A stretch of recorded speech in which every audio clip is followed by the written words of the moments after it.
I would say 90% of the life of an entrepreneur, especially in tech, is mistakes and challenges. I think it was Ben Horowitz, like the famous VC investor, who said that as a startup founder or entrepreneur, you sleep like a baby. You wake up every 2 hours and cry.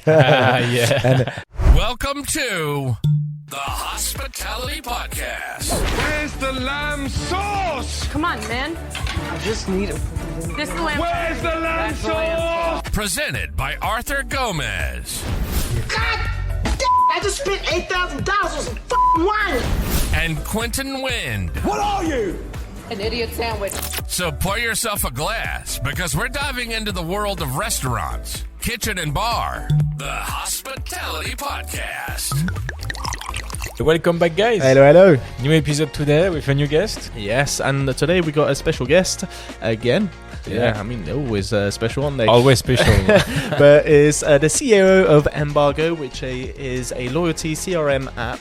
We are going to go into quite a bit of a subject here. Yeah, we're going to talk about how we can use the tech in hospitality now in 2024. And we're going to see what technology has to offer to this beautiful industry. So just sit back, relax, And enjoy. Welcome, Freddie, to the Breaking the Cork. Welcome, Freddie.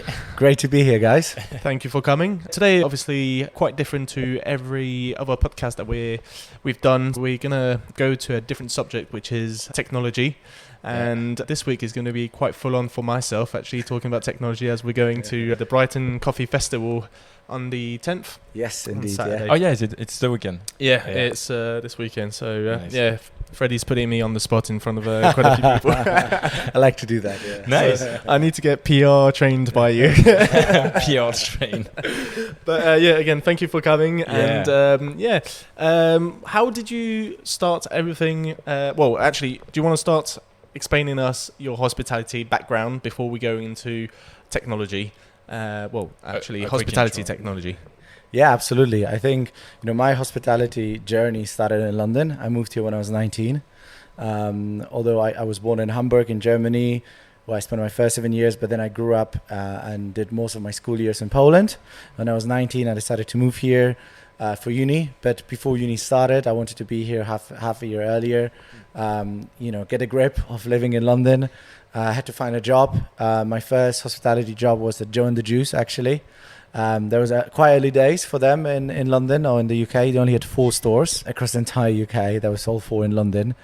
I ended up in the one in Kings Road, and great time. And I think that's where my original love for hospitality started. I think I was very lucky to join, still a startup, although it was quite established in Scandinavia, but in London or in the UK, it was still a startup. But it just was love from the first sight. I think seeing how, a business can impact people day to day, how quickly you get a feedback loop on whether you do a good job or not, people's reactions, how you make them feel. I think Joe the Juice at that point was particularly an exciting place to be for a young 19-year-old. Really cool people working with you, great clients, really great location, cool product. It was cool to be part of that. I had a quite good vibe. I remember back in those days when you started it. Yeah, correct. Yeah, it was definitely fun.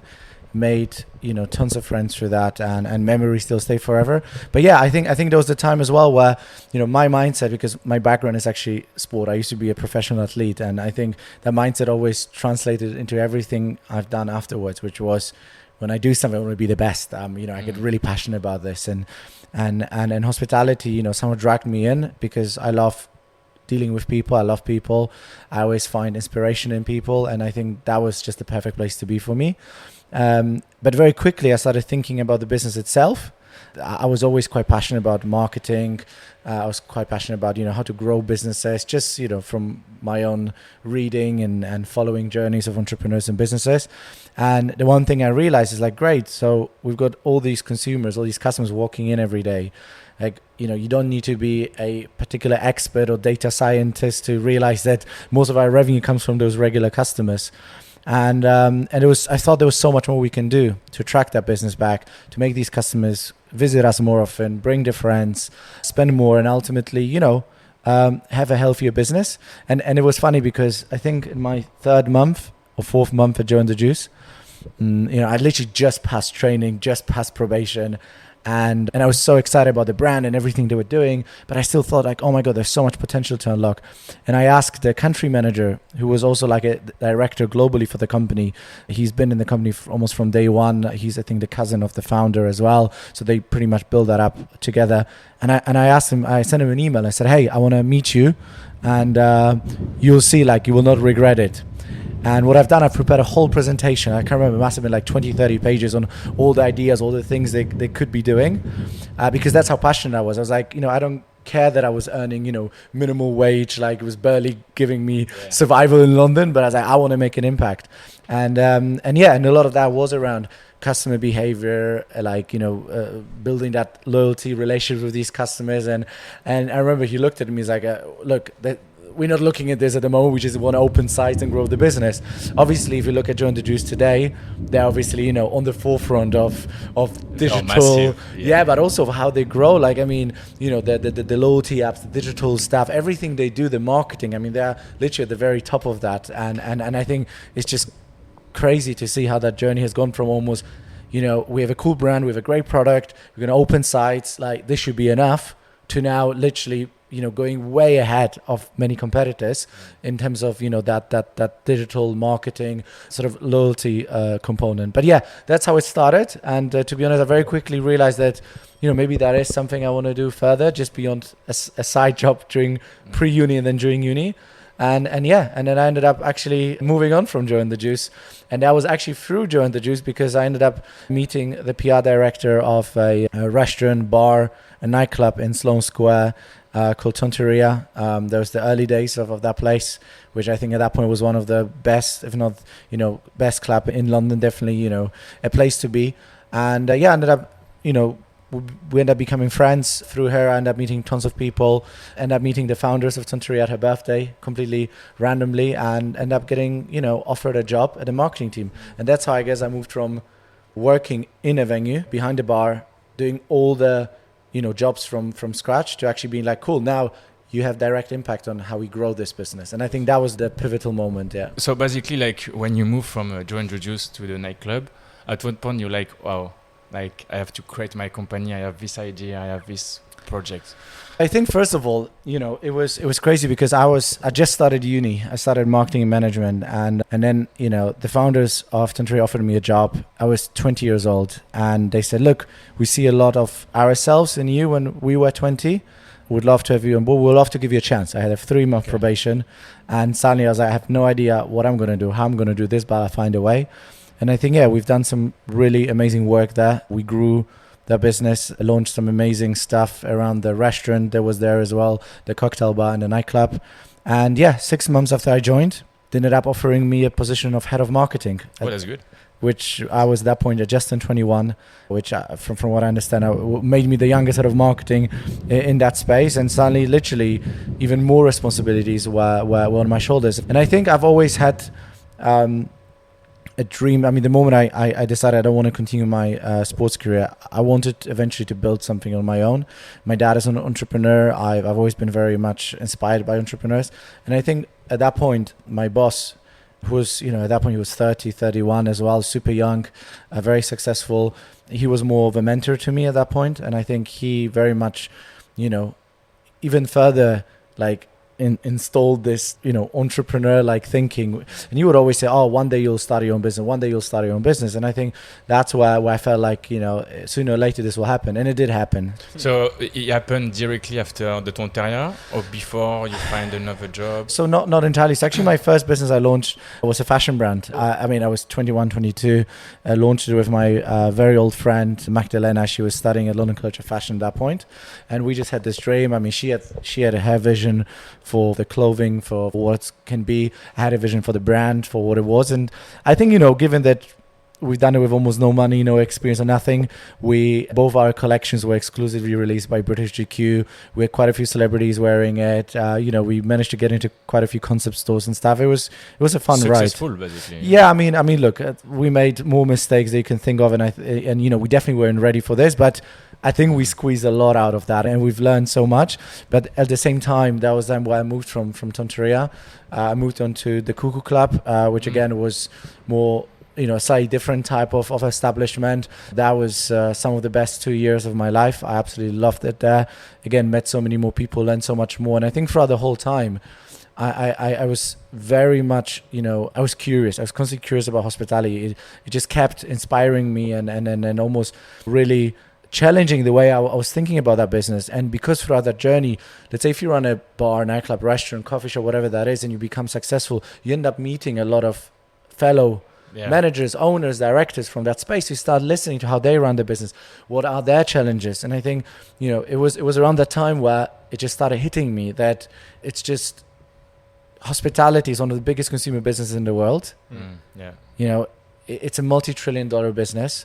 It ultimately relies all the revenues on customers walking in, buying and walking back. But I was really struggling to find solutions who will actually allow me to know who my customers are, have a way to communicate with them, drive more sales, like actively manage my only source of income, right? You mean a system like an app or like it's anything. And I've tried multiple things and always struggled. And at that point, I didn't really think I would launch something myself. I was just more desperately trying to find solution processes like how can I capture data of these customers? How can I engage with them more? How can I change a customer who visits me once a week to a customer who visits me twice a week? Because that's potentially double their revenue. How can I ensure that customers who have been back for 2 months return? Like all these things that any consumer business in the world would do, like supermarkets, airlines, hotels, like everyone would, they all do that very actively. Think of BA Miles, hotels, Tesco Club. It became kind of obsession for you to find that solution. And that's obviously led to finding a solution to become Embargo, I guess. Yes, so actually it started first with meeting my business partner, who at that point was an investment banker at JP Morgan. And he was a regular customer at Tonteria as well, and that's how we just met and quite randomly and became friends. We started talking a lot about business, we would hang out, and I think he also had quite a few ideas. He saw a lot of how business is done on the sort of top corporate level as well. He dealt with a lot of consumer brands, as his clients. And I think, he first had an idea which was slightly different originally to Embargo, but it was ultimately the goal was to help venues generate more traction, capture more data, and drive more customers back. But it was different to Embargo. And then through different iterations, discussions, and because he came to me and said, hey, should we do something? Like, there is this problem, right? He had this idea. And then we thought, okay, well, this is actually a pretty cool idea, but how can we tweak it? How can we make it more interesting for venues and more scalable? And then, one thing led to another. It was a long time from that original conversation to when we actually launched. It was actually a couple of years, but it all slowly but steadily led to what we do today still. So what are you doing today? So we started a loyalty and CRM platform called Embargo. We're currently number 1 in the UK. We're number 1 beyond that as well in a few other countries, and we've managed to grow this to a pretty good level. We support now like close to 2,000 businesses. From top-notch small, medium bakeries, coffee shops, restaurants to chains as well now. We even work with like some leading shopping mall operators and in big corporates, etc. So now it's really grown, but the day-to-day, the bread and butter SMEs, businesses from 1 to let's say 10, 15 locations. Okay. Now, how we build that is actually a long process. Now, when we decide, okay, there is definitely that need. I mean, every business in hospitality relies on regulars, relies on people returning. Yeah. The faster and the more efficiently they build that community and make people return more often, the more successful they become over time. And interestingly, before the pandemic, right, let's take COVID away. Hospitality was one of the fastest growing high street industries, right, out there. You had, people would spend more every year on going out, eating out, drinking out, etc. Yet, hospitality had one of the highest closure rates from all these high street businesses. So if you think about this, like the entire world is basically giving you the opportunities and saying, look, like the business, the industry is growing.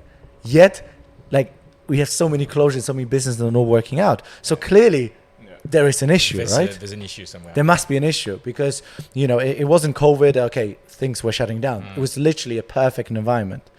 And I think, that was there in my head. It was there in my head that still I could not believe that how can a consumer business not know who the consumers are or not have ways to communicate, actively engage, reward, do everything else. And I think we first knew there was a problem. We knew we always say there had been a graveyard of solutions who tried to somehow solve this and never quite worked out. I've tried some myself on being a customer of them. And we more or less know what didn't work, what hadn't worked before us. We had a pretty good understanding of some challenges, but we said, okay, let's go out with a dirty, quick, simple version of the product first. Let's spend, 6 months, a year, 2 years, end up being 2.5 years or around 2 years, just testing and finding product market fit, understanding what does the owner want, what does the member of staff want, what does the manager want, what does the consumer want, how does the customer journey look like in a coffee shop, and why is it that it's so successful, like in big supermarkets, like Tesco Clubcard, Nectar Card, etc., hotels, but there's nothing that really works in hospitality. No, really. Exactly. There's no loyalty cards in hospitality. No, apart from Amex with their points, but can you count that as hospitality? Completely not. And also, it doesn't not necessarily really. build loyalty to you because you collect points across all businesses and you can spend them as you wish. Yeah. But I think and there was a few key actually findings, and I think that really shows how different, how special that our industry is. Difference is that if you look at supermarkets or you look at airlines, hotels, fashion brands, most of the market are enterprise, big corporate businesses, right? Mm-hmm. They have the ability to hire an entire department of people doing data, IT, development, marketing, whereas hospitality, 75% of the market are SMEs, small medium business. They are the heart of our industry. So fine, Starbucks, McDonald's, they can spend millions on their loyalty solutions, make it really good. Because to be honest, if you look at most white label solutions like own apps, they're really low quality. If you look at the ratings, the reviews online, they're terrible. It's only the really big ones. And even them, Starbucks, it took them years to get it to the level that it's now. Well, a good example is Pret, actually. They just almost went back on everything. What are right? they doing, Pret? Well, they stopped the 5 free coffees a day. Oh yeah, they used to have a free coffee a day. Yeah, right. They Well, stopped it. there's one big bakery chain in the UK. I'm not going to name it, but one of the biggest ones. They did a big fuss about launching their loyalty app, I think around a year ago, whenever that was. And now if you go online, it has one of the lowest ratings from any loyalty app out there, from any coffee shops or restaurants. It's instead of being something that is a real driver for them, it's becoming an issue because it's not that straightforward, right? I think a lot of people underestimate the amount of work and effort it goes into launching That's it. I think, and to compare it to, for example, I don't know if that's the bakery you were probably talking about a year ago, but I'm just thinking about, for example, Greg's. They don't have any loyalty card. They kept it so simple. Not that I know of any loyalty app. Rarely when I go there, they never, they don't have a club card or. They actually launched one. Oh, have they? and they've they've recently actually done a big press release. I read it somewhere. Quite a few last several months where they were basically saying how amazing it is. They've increased, I think, the percentage of purchases that are scanned with the loyalty app, which I think it went up from 6 to 12%. That 12% of the purchases are now scanned with the loyalty app. But again, you think, okay, someone like Greg's, who's such a huge business, has almost unlimited, I think, budgets for things like this. Still, it took them a while. 12%. I mean, it's not bad, but it's not it's through the roof. And I think, again, it shows how difficult that is to do, actually. Yeah. Of course. And now imagine you need to do this for a small medium business, a business operating one site, 3, 5, 6. It's almost impossible. I mean, Quentin, yourself, you have a very successful buzzing business with 3, 4 sites, and look how much work there is. You probably wouldn't be able to say, oh, I now have time for 20 other things and do this. So we really knew that the problem is huge. The market, I mean, it's a multi-trillion-dollar market. Yeah. Hospitality is about driving loyalty and is a consumer business. Now, how can we build something that is easy to launch for any size business? How is it that it can work for people who love technology and don't love technology? And that includes customers, staff, and owners, because they're all taking part in this. How can you really analyze the customer journey in store? Because that's the base. You don't open a venue just to have 80% of your revenue to go through delivery or whatever, right? It's the in-store experience that's the key. Now, let's think about and compare that experience, that purchase experience, to buying a train ticket or hotel ticket or going to a supermarket. I mean, there you have all the time in the world. You can choose things, you can compare things, you do it from your home, from your work, or when you're in that supermarket, you spend there quite a bit of time. Think about rush hour at Comptoir. I mean, it's mayhem, right? You have 5 people behind you who are already in a rush and late for a meeting. You have 2 people in front of you, a member of staff who is already stressed because there's so much to do. And then there's you who needs to use some sort of technology. He needs to really blend in with the service, to blend in with what people already know. There's limited time where they have to adopt something. Do you see a difference in age users? No, of course, like naturally, the more tech savvy you are, the more likely you are there to adopt. However, we definitely see an increase in let's say, the slightly older group, especially post-COVID, because naturally COVID has, I think, pushed our parents, grandparents, all to use smartphones and technology. And I think we live in different times now. But the key thing for us was like understand, okay, how can we on one hand implement a solution that is as simple as possible for that in-store experience? Because that will drive adoption. If there is adoption, there will be value. If there's no adoption, there's no value, basically. How can we make sure that it works for the staff consumer in that busy period? But how can we make sure that whilst keeping it so simple, we actually deliver that value for those businesses? Because hospitality, at the end of the day, is a business, right? Yeah, you have to make money. Exactly, and this tool should somehow support what you do. And I think, that was more that inspiration. And what we strongly believe there is a way to do this. And there is a way to find something that's for any size business. A little bit what Shopify, let's say, done to e-commerce. Pre-platforms like Shopify or similar, because Shopify wasn't the first, but let's say they were the first to do it on such a big scale, probably. If you wanted to open a shop, let's say the 3 of us decide we want to sell wine glasses, like we would have to hire an IT person to set up that store, another few people to set up the payment, marketing. Like it would be a whole, almost like a separate company. Today, if the 3 of us decide to sell wine glasses, we can set up a shop on Shopify or whatever similar thing and be up and running with a marketing tool, payment tool, inventory, everything, right? So this is a little bit what we try to do with Embargo is how can we give a plug-and-play solution that allows you as a business owner to right away launch your digital loyalty card, delivery ordering system, click and collect, and a CRM data engine in the back of this. So it helps you drive more repeat revenue. And this is the mission. And how can you make it scalable so the whole world can benefit from that? It's super interesting because, as you mentioned, I'm pretty sure we're going to be talking about that on Saturday, the coffee festival. But all these apps that are available in hospitality, obviously every company has a budget to spend on these kind of technology. How can you tell your customer, like, look, we're here to accelerate a little bit of your sales, but also gather a lot of information about your customer? This is more important than this software that you're looking at. So obviously, my question is, how do you get perceived properly to those businesses before they get caught by other softwares out there? But also the question is like, do you have competitor? We haven't found like a direct competitor that would cover all the features and all the apps that we do, because currently today we are a plug-and-play solution. So if you own one coffee shop or bakery or restaurant or 20 or 100 or whatever, you can ultimately launch the system within a day or two, and you launch right away on our system. You don't need to build a separate solution, you need to maintain it or whatever. It's all on our wallet. Like we have a wallet app that, there you can store your favorite 2-3 brands or whatever, how many you are super loyal to. And it's almost their own app on our wallet, if you can think. Okay. And this, so first of all, we have this, but we're not just a stamp card, replica, if that makes sense, right? Yes, we do a very simplified version so that the in-store adoption usage is easy to collect that first stamp. But this is just the first use. We then also offer you to launch your own delivery ordering channel, your own click and collect channel. You can run special offers. We have a huge CRM system that has, I think nearly like 40 different reports and analytics and all of that for your business to actually understand what's going on, how to grow your business, how to make decisions data driven rather than just intuition driven, with 6 marketing tools. So it's almost like a very comprehensive system that captures every customer journey, walk-in, delivery, pickup.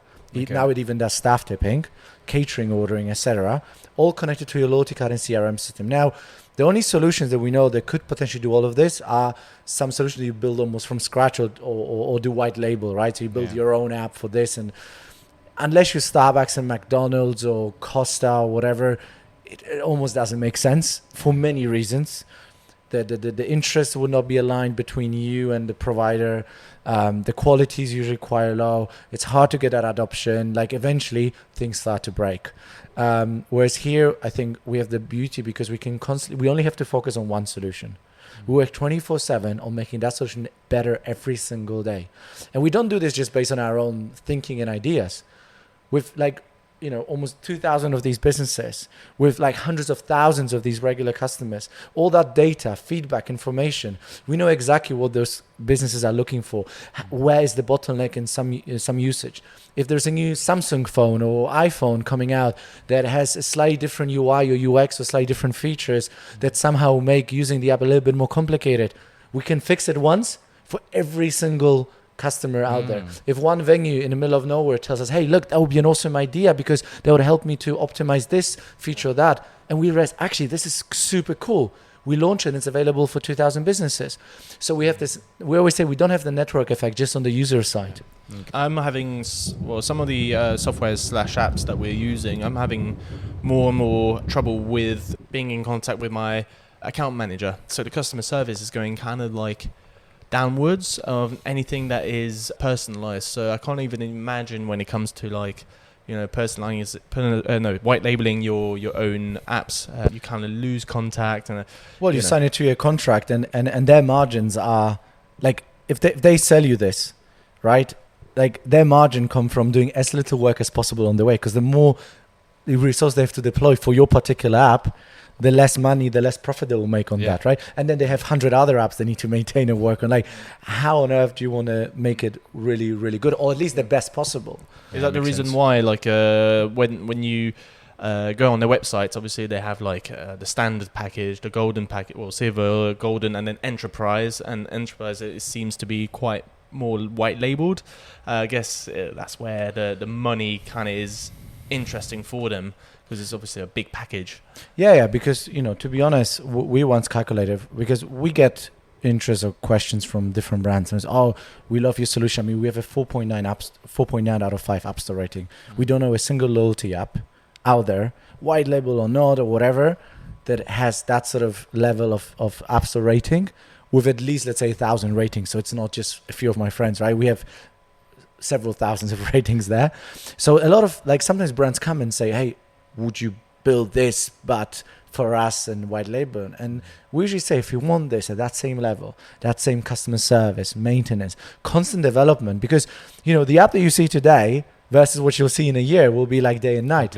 So it's like, if you want that level, it's super expensive. So unless you're Starbucks and McDonald's, it really doesn't make sense. Of course, you can always do it cheap. Like I always say with coffee, right? You can go and grab a coffee in a specialty coffee shop, which will cost you whatever, £4, and it's fantastic. But you can also have a coffee that will cost you 90p or £1 or whatever, which will be undrinkable. Of course, this is coffee and that is coffee, but you can't compare. And I think coming back to his competitors, there's lots of different solutions which will, let's say, do just the stamps in store. But the CRM will be quite limited. It will not have delivery, they'll not have pickup, they'll not have tipping, they'll not have ways to build marketing, upselling campaigns. So in the end, you almost say, well, it's like a loyalty card, but digital. There's no other upside. Or you have the white label solutions. You have a lot of different systems that somehow cover certain parts, but the only one that was as close as possible to what we're actually doing, there was one in the States. It was acquired by one of the big POS systems a couple of years ago, I think for like 300 or 400 million, but they were just in the US. So they were probably the closest to what we're doing in terms of business model, in terms of features, and etc. But yeah, that's coming back to competitors, and coming back to your question is, I think, competition will always be there, even if, in most cases it's not copy paste, not exactly the same. For most competitors, or for almost all of them, we can say exactly why we're better. Why we for every case, we have a case where we would have moved a customer from that type of solution to ours, and it would have given us a flying reviews, amazing stats, and all of that. So what we do is we just focus on being the best possible. It is focusing on developing what we can develop, being as close as possible to our customers, because they are the source of the inspiration, of the new features, of developments. They know better what they need very often, right? Or usually than we do. I can add my experience of hospitality as an hospitality manager, owner, director, etc. But these things change. We have a very simple rule in our company, within our team, both our product team, but also sales team, whatever, is if you ever look at our product or our sales strategy or content or any element of our business, but particularly product and content and sales strategy from a year back, and we look at that, like let's say that product a year back and all the features that were available, how it looked like, what it did, and we don't look at ourselves and say, how the hell did we sell this crap back then? Yeah. That means we're not developing it fast enough. What you have today should put what you had a year ago almost to like shame. You know what I mean? Well, that's the take, yeah.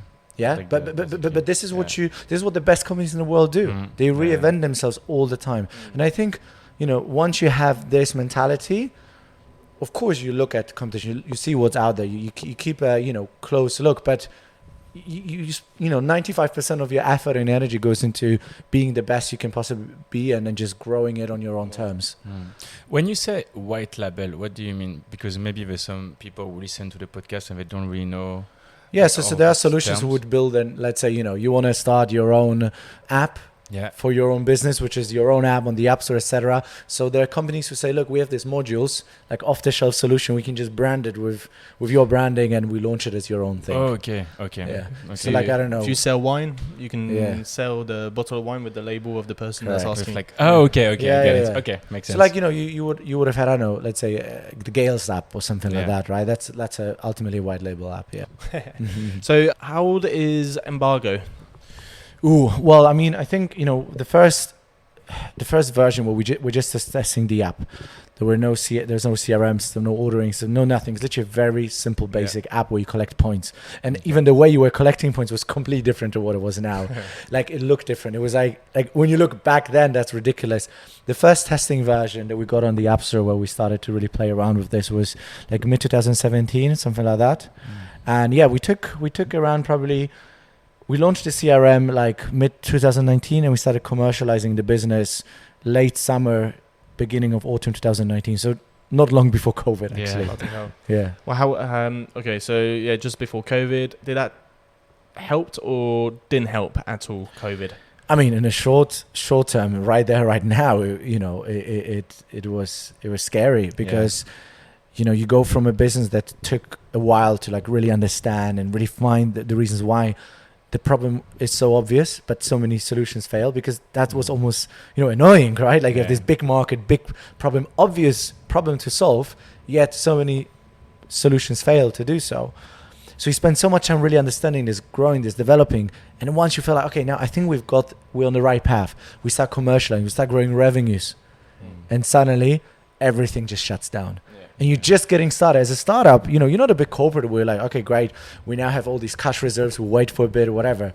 You are like, you got to go for it. You always have, another few months to, especially at that early stage, to prove that you're on it. So it just shut everything down. And you didn't know at that point for how long. So that very moment, it was tough. Like, I would say there was a lot of people who were almost saying like, why don't you just like close it? There's no point like, to just deal with it. What if it takes 2 years, 3 years, 4 years? Like, it's going to be difficult. You had a plan B at this time? Not really. No. Like, I mean, for me, it was eventually we'll reopen. I couldn't imagine this world. Yeah. And the thing is, if the world would turn into like an Armageddon where everything is shut forever, then then it's a different level of problems we need to look at, right? So like then this is actually minor. So no, we just continued. But I think but in the long term, it was it helped for sure. It helped. Yeah, because obviously, did you race up to being able to have a shop online to give that obviously function to your customers, or you just? No, that was much later.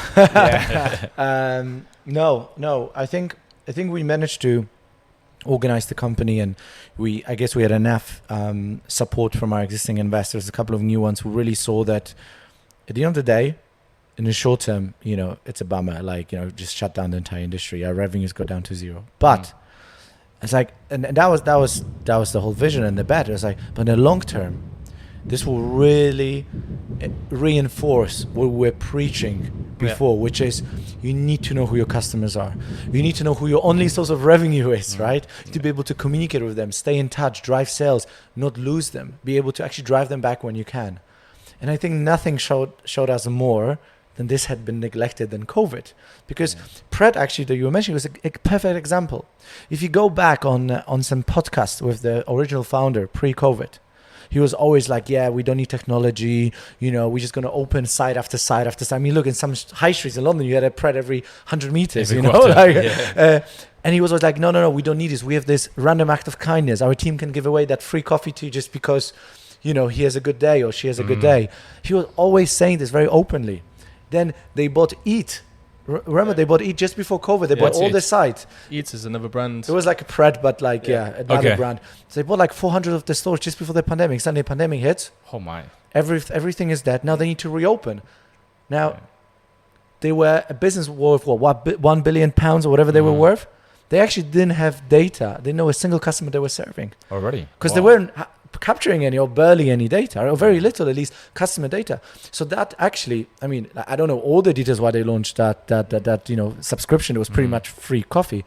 But one of the reasons was also like, okay, we need to start capturing that data, and we need to give a very strong reason to get people back, because we have no one to communicate. So we need to put something great, strong PR message out there. Hey, get ultimately free coffee if you come back. So they had to catch up with like 5 years of work before COVID, where they didn't want to put any technology down on the table, really. But they've done a tremendous job in terms of realizing this and then being on the forefront. They actually got the team who are, bloody experts in this, who build the Tesco Club card. They were actually the ones who built this originally for them. Already? Okay. So I think, they took it really serious, but it showed, where the direction is going. Now, the thing about the McDonald's app, like the Mac Rewards, when they fully launched this new app version, like, was it 2 years ago, 1.5 years ago, every time you would switch on TV, prime time, like BBC, ITV, whatever, 7 p.m., 8 p.m., you had like 5 minutes, 3 minute, commercial. Yeah, that's true. All Yeah. about their app. Yeah. Like think about Joe and the Juice. I don't know if they still do this, but up until recently, they were giving you a free sandwich if you signed up to the app. What is it, £8 or £7? How much? Yeah. Like, this is how much people realize. Like, shit, we really need that data. Really need ways to build that community, communicate with them. We cannot leave it to chance.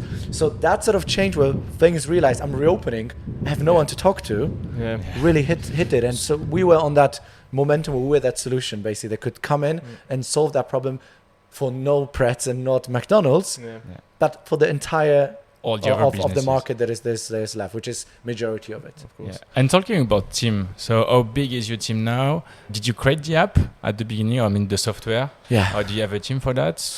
I mean, I'm not a developer, but yeah, we have a team. We have an in-house team of developers. Okay. I have a CTO who is, a bloody genius. His previous experience was he actually built a POS system as well. He worked for some of the best tech companies in the world. He's unbelievable.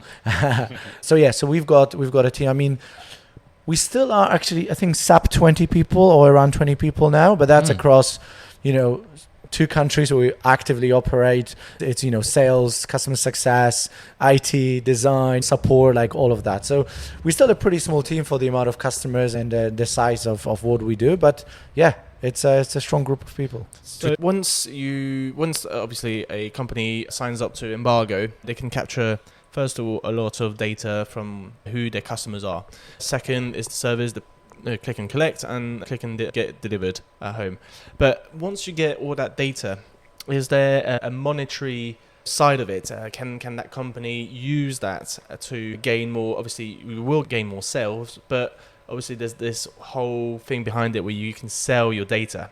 So is that something that companies, or customers for you, is that something they do? And do you feel like they are wanting more data because they can, leverage it, basically? Yes, I mean, we don't sell data. However, the heart of the business is the CRM system. That's one of those like competitive advantages we have as well against a lot of the solutions out there, is that we really try to master that. And today you can really, whether you have, again, one location or 100 or whatever, you can log into your CRM system, our Embargo portal, which first of all, visualizes all the captured data across all these sales channels.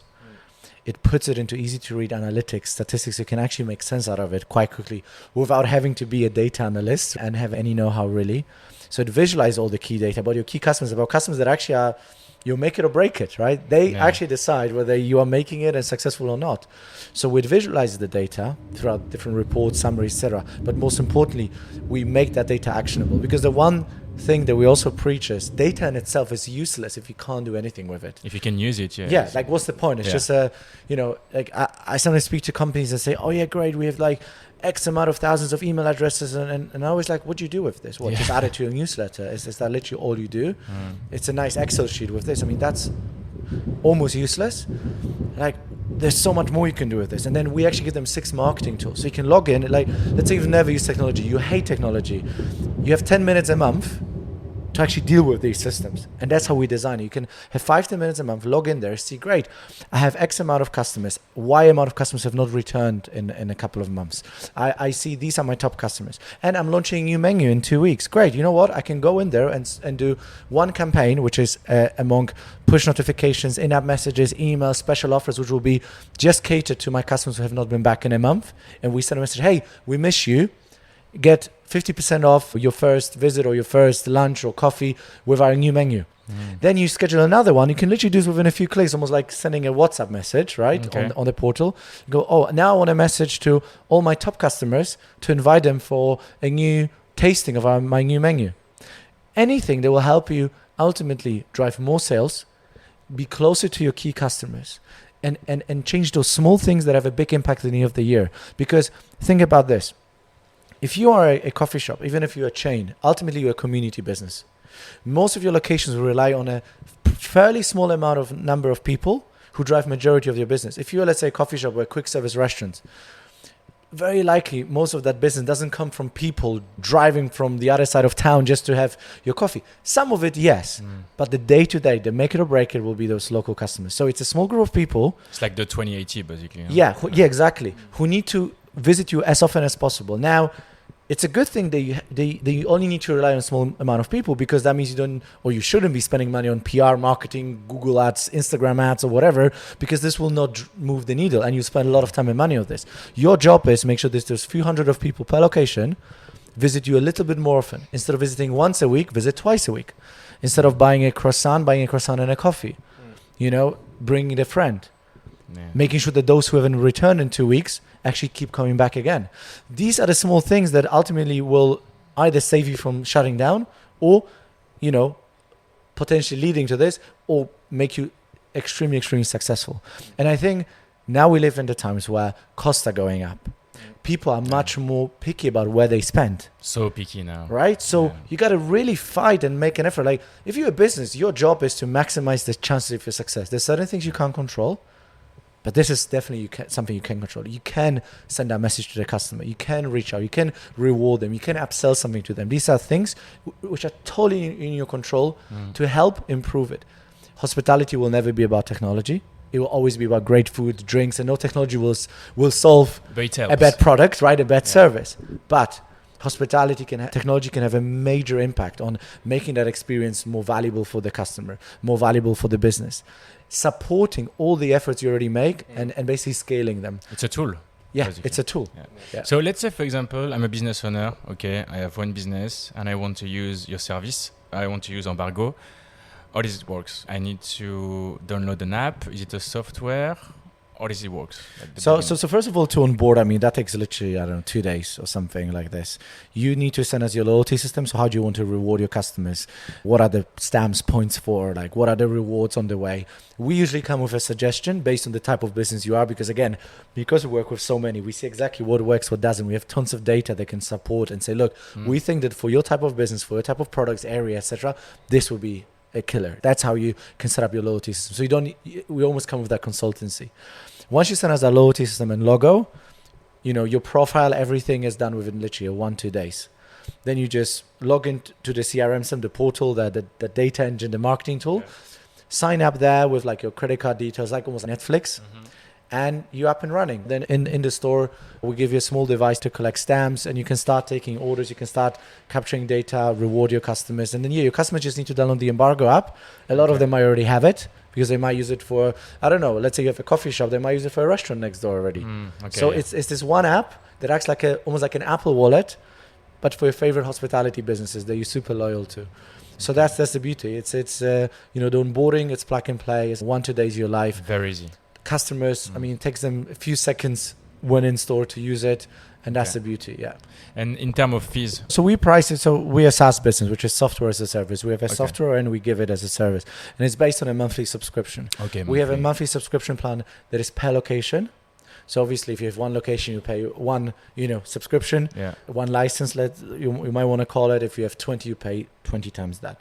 We have different tiers as well, based on some of the features, tools, marketing allowance, because every business is different. Even within sometimes a brand, we see that they have four locations on a premium subscription because whatever they want, particular tools or marketing allowance, and 2 which might be smaller shops they want on the lower subscription. And then on top of that, we also currently offer delivery, click and collect. So there we charge small fees, but we ensure that those fees are significantly lower than the typical ordering app. So it also allows you to drive more sales, increase it. There's a payment in there, so we take small fees there, but this is something that allows those businesses to actually make profits rather than the margins. So, Okay. Any future? I mean, do you have more features coming up? Are you allowed to talk about it? Yeah, I think, first of all, we've been very busy product development wise. Not only we launched with the delivery pickup, which we're now rolling out to more and more businesses.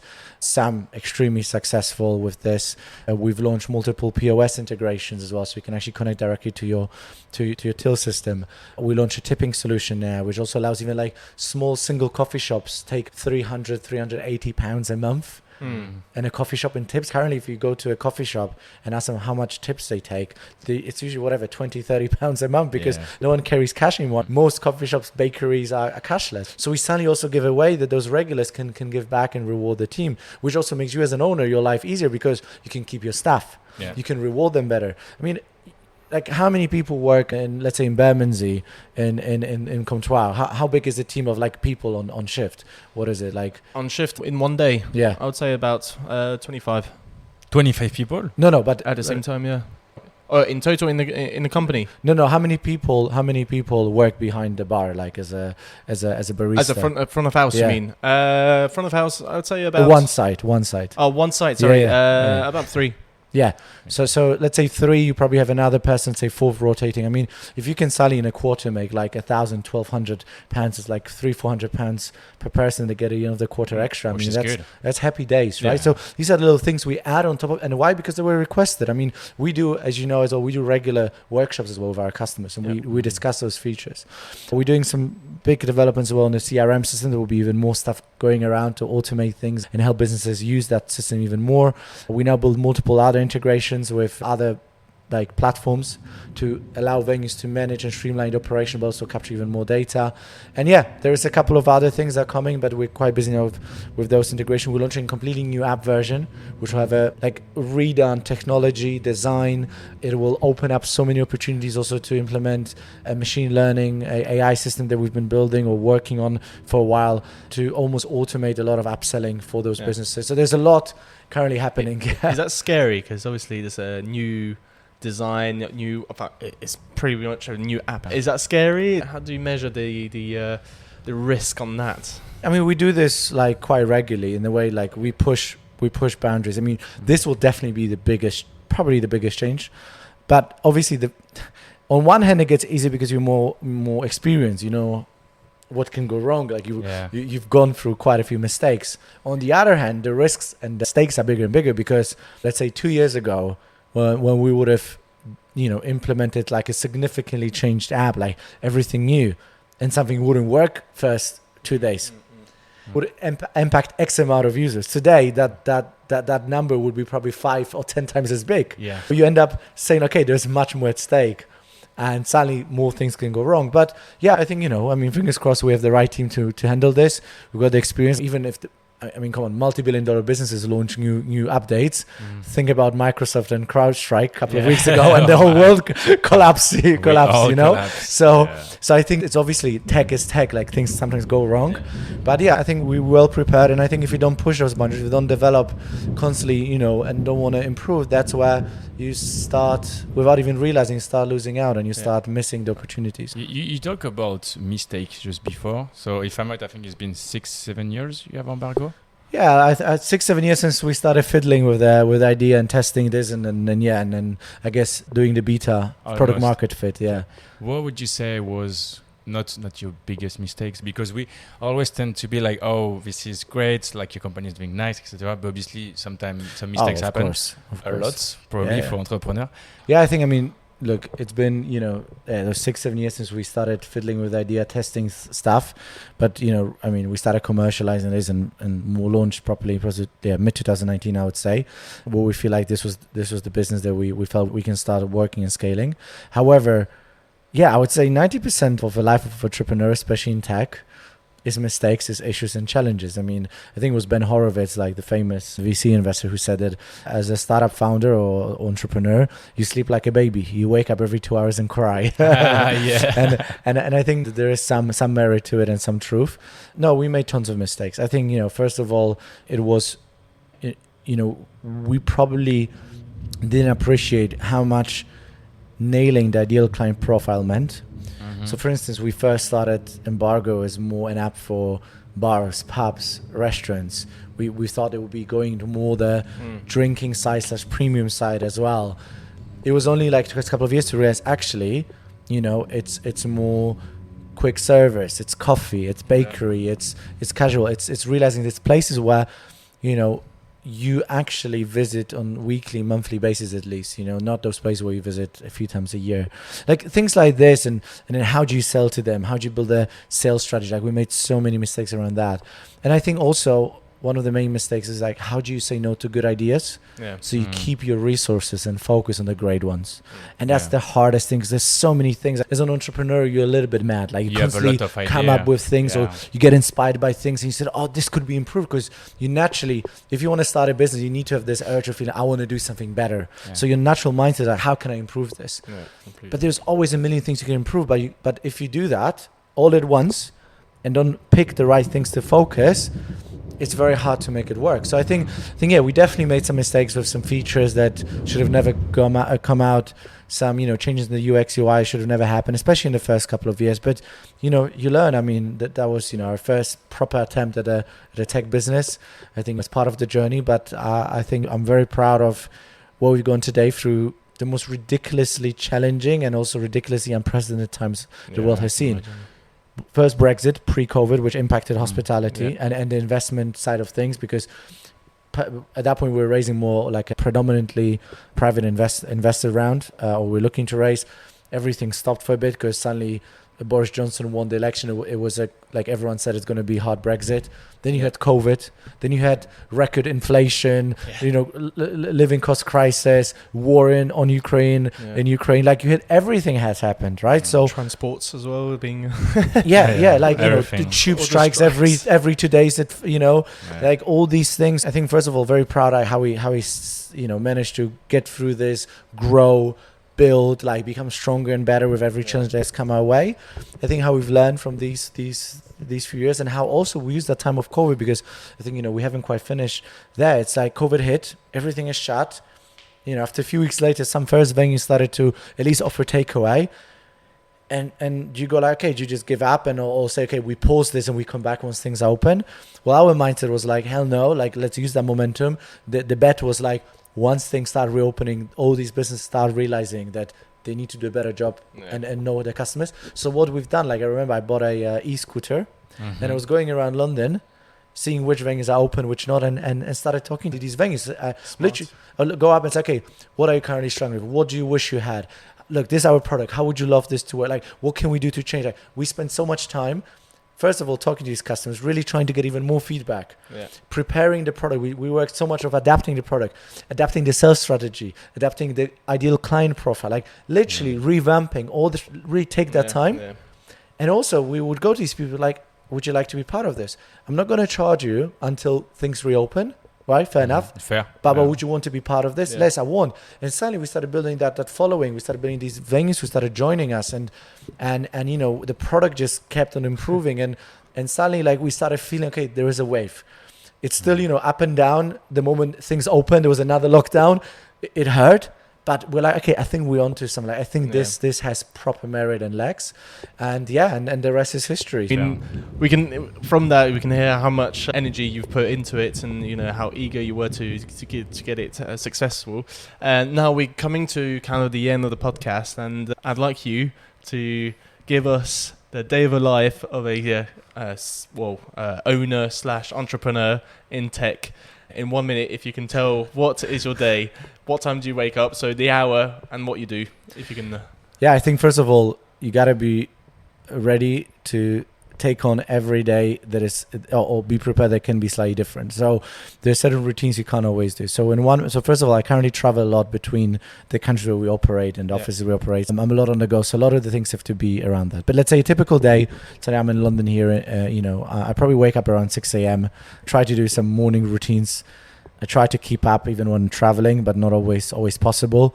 I usually probably start looking at messages and emails around 7:30, just see if there's anything particularly urgent or things I need to take into account when planning my day. So I have a rule that I don't do to-do lists. Everything I have to do is in my calendar. Every meeting, every task, everything. Because if there is if something doesn't have a place and spot in my schedule, it doesn't exist. At this stage, there's so many things that would be impossible to do in that. So morning is again going through something I do in the evening as well. But I look at my plan. I first of all see if I can optimize this, or there's anything that happened since last night or things that changed in the morning that need me, changing this. And then I go on with my day. I mean, there's certain days that I look a bit different. Mondays, for instance, are days where I do most of the check-ins with my teams. So with my sales teams, customer success teams. I have a short catch-up sometimes with my IT team as well. It's a day where we sort of, look at all their plans, all the numbers, catch up where we are, discuss progress, ideas, what they're working on, how we can help each other as a team. And then my day is usually filled with calls and meetings, massively, because ultimately I'm still involved with selling. I still actively help sales team go and sell or support their conversation sales processes as well, and manage the existing teams. I'm involved with product development, strategy, fundraising. So throughout the day, you have gazillion different calls and meetings around all these subjects and departments, hiring as well, firing sometimes, or changing people's rotation. So it's a lot of calls. And then there's also a lot of admin work, I have to sit down, prepare some proposals, meetings, presentations, content, take some time to just reflect on the strategy we have, reflect on last quarter, see what we can improve. So look a bit broadly, take a step back. That's probably the hardest time. And that usually happens when the whole world quiets down. That's why I do long hours, because throughout the day, I'm packed with a lot of meetings and calls and more the active stuff. And it's early morning or the afternoon, evening, where I can sit down and actually go over all the, let's say, desk work, put it that way. Yeah. So it can be a long day. As I said, I think my usual normal day is around 11 hours, probably, working day. Not just from when I wake up to go to bed. Let's say working day is probably 10, 11 hours is a normal day. But yeah, I think, there are weeks where this goes more up to 12, 16, 17, 18 at the craziest moments. But yeah. And I love it because you haven't heard one time when you said I take a break for food. yeah, that's true. You didn't say lunch or dinner. Yeah, my team always laughs that, my lunch breaks are record fast, but I'm working on this. In all honesty, I try not to this is not something I particularly am proud of. I think something I learned over the years is that you need to find some balance. I think you need to be okay with the fact that building a company will not give you perfect balance. This balance will be somehow distort. It's a little bit when you're an athlete, you're going to push your body beyond the healthy limits. Of course. Of course. If you're a professional athlete, you are doing unhealthy stuff. It's not healthy to be an athlete, right? So it's the same thing for an entrepreneur. You're going to push your mental abilities, the working hours, especially when you build something, and you got to be okay with this. You cannot fight this. You cannot be moaning about this. It's part of the job, but your job as well is to perform at the top level. So like an athlete, you still need to find ways to somehow support your mental system, your physical system. That's something I'm learning. I used to suck at this. I think I'm a little bit better. Still way to go, and I think everyone who knows me, who works with me, can compare this. But this is one of my goals in my area of improvement. I try to find more time, trying to have a break, trying to go for a walk, trying to grab some food. It's not always possible. Make sure I find time for my family as well. Find time for the things that give me the balance, because if I don't, sooner or later it impacts my performance for sure. And I guess you're working hard right now to have this balance later. You know what I mean? Yeah, for sure. I think I've learned over the time as well is that when you build things, you at first work more than what you get, let's say, paid for, whatever that payment is, whether it's financial or whatever else. But eventually you get rewarded much more than what you pay for. And I think there's a mission. I mean, you got to be obsessed with the mission to live that lifestyle. And there's a lot of things that I'm very passionate or obsessed about or whatever within that. It's one thing, it's the impact we can have on businesses. How can we provide a solution that really is available for any size business in that space that I love? I'm passionate about hospitality. That was the original source and spark that led to this.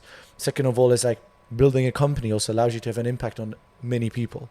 We can impact people through being on a podcast or talking to people. Like there's many ways you can impact, and I've always felt like that's a mission in itself. And I think the last thing as well is like, how can you impact the closest people around you? How can you give them a future? How can you provide them a good living? How can you fulfill some dreams? And by that, inspire. I'm a dad for the last 3.5 years, and I think I've never been more motivated, because I think the best thing you can give to a child is to be a happy person, first of all, because that's the most inspiring to them, and be a person who has the guts and wants to go for the dreams, because that's the way it's going to inspire them to believe in themselves and in their abilities to do the same, basically. So I think that's a nice final one. Man. That's really cool. But again, thank you very much, Freddie. Thank you If very you haven't got Embargo yet on your phone, obviously you should. Definitely go for it. You'll find plenty of your probably high street cafes, but also your local cafes, bars, bakery, you name it. If you've got any questions for Freddie, please don't hesitate to DM us on our Instagram. Give us a little follow as well, and we'll see you for the next episode. Next episode next week. Thank you very much, Freddie. Thank you so much, guys. Bye-bye, It was guys. a pleasure. Cheers. Cheers, guys.